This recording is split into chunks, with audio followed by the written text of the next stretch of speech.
జీవనములో తన ప్రాణాలను సంఘ సేవకై కృషి చేసినటువంటి స్వాతంత్ర సమరయోధుల వీర ఫలం ఈనాటి దినం.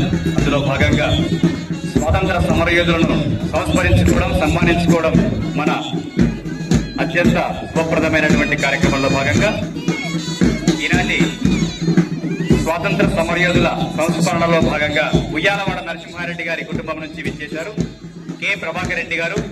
వారిని సభావేదికకి రావాల్సిందిగా సవినయంగా ఆహ్వానిస్తా ఉన్నాం. నంద్యాల వారు ఉయ్యాలవాడ నరసింహారెడ్డి కుటుంబం నుంచి కె ప్రభాకర్ రెడ్డి గారు. సైరా నరసింహారెడ్డి నీ పేరు బంగారు కట్టి అని నినాదాలను గుండెకు హత్తుకున్నటువంటి, ఉద్యమాన్ని ఎత్తుకున్నటువంటి ఉయ్యాలవాడ నరసింహారెడ్డి కుటుంబం నుంచి విచ్చేశారు కె ప్రభాకర్ రెడ్డి.